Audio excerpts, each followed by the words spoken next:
Hey guys, what's up? What's up? What's good? Today we're going to be talking about, have you ever wanted God to beat somebody up? I mean, whoop them up. Because they've been so trifling. Well, Whew. yeah. So I guess the question is like, why doesn't God destroy? Why don't God beat people up?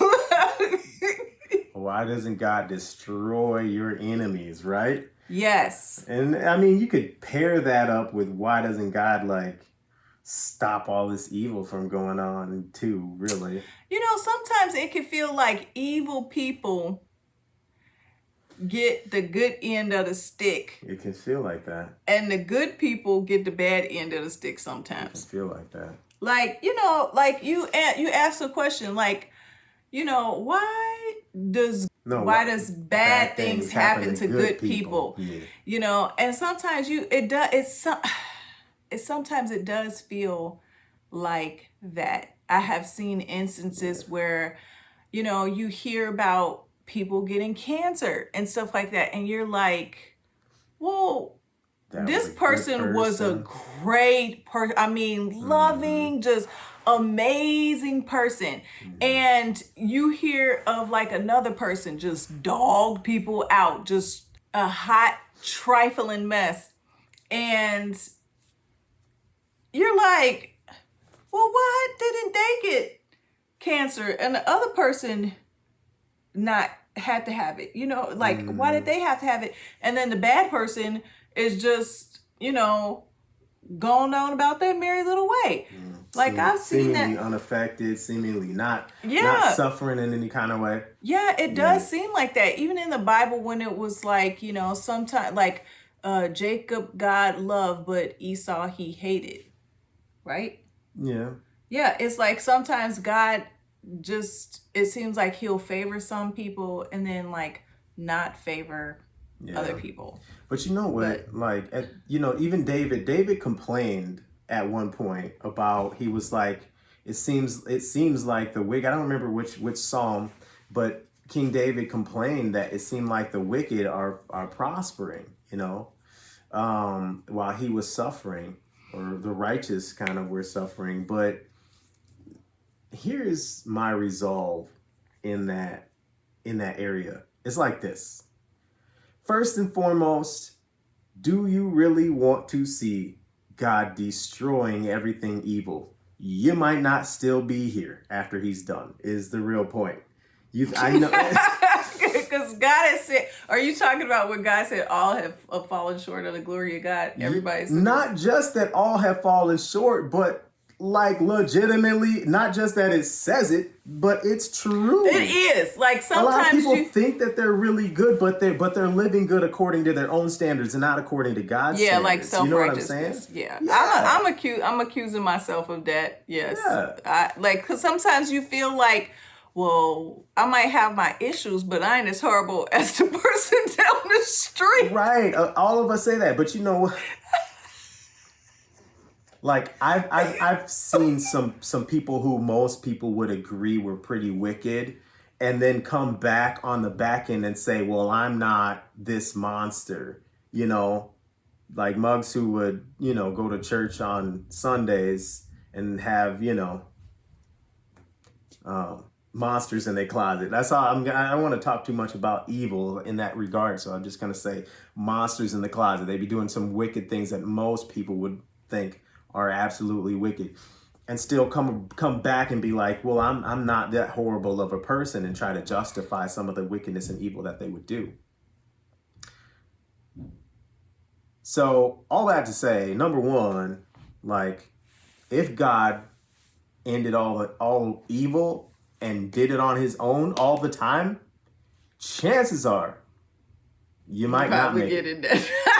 You might not, you personally, me personally. Yeah, because I can't say that I have not been mean, or even knowing or knowing or unknowing. I can't say like in my life I have not been, you know, mean. Yeah. You know what I'm saying? I mean, that's the point. Like, All I'm saying is, as a human being who probably has, who maybe somebody who might be mad about, maybe somebody says, Lord, why didn't you destroy Jiran when he was doing X, Y, and or Z? Ooh. All that I can say is, thank God that I had another chance to figure Ooh. out some of it. You know what I'm saying?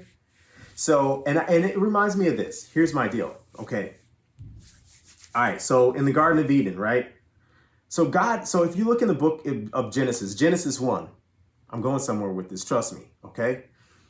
Genesis 1, God creates the heavens and the earth and creates everything in this perfect, beautiful order, right? And he says it's all good. And the earth is still pristine and all that kind of stuff. And then he says, let us make man in our image. And he puts man in the garden. This perfect world that he creates has what? The tree of the knowledge of good and evil and the tree of life. Is that right? Is that those two? Mm-hmm. Why, when God is creating this perfect world, does he place two things in the garden, in this beautiful garden, that man cannot have? Do you know why? Because he wants you to choose. That's right. He wants you to choose. At the end of the day, God is merciful.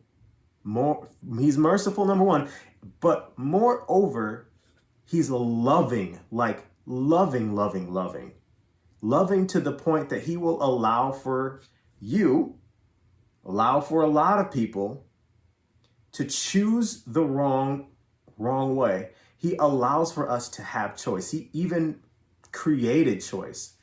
The reason he created choice is because he wants us to choose to love him back, to choose to obey him back. Because Satan, on the other hand, he does the possessing and all that kind of stuff,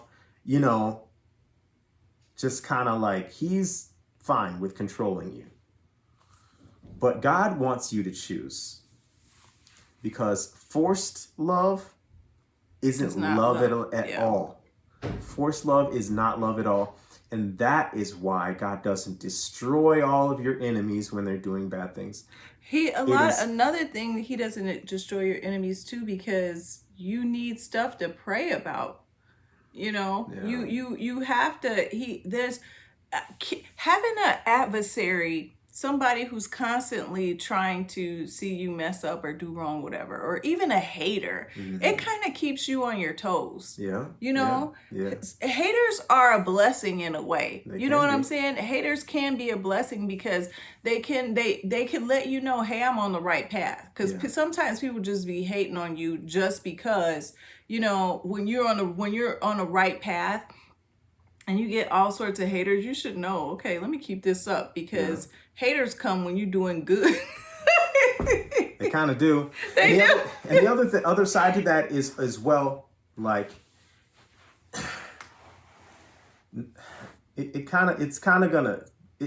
while it does hurt, like, let's just be honest, it does hurt when people are kind of being nasty to you. It does hurt, like, when you it's what's the word, like, almost sickening. It's very disheartening to see some of the evil that's going on in the world. Let's just not lie. People say whatever they want to people nowadays. There's no filter of, hey, you should say this or whatever. But it's just like, it's not just about the way that people speak, the way that there's just so much, like, kind of grotesque evil going on right now. It grieves God too. But first of all, this is man's domain. So God is allowing us to rule in it. But the most thing that you can gain from it all is that out of hardship, out of opposition, that is how you gain appreciation for the magnitude of the love of God as well. By seeing that opposition, when you see God rescue you, when you see God take care of your needs, you gain appreciation for how good he is. And you will understand, it just kind of like heightens your sense of awareness of his goodness and what things could be like without him. Well, thank you guys again. I appreciate y'all. We'll see you on the next one.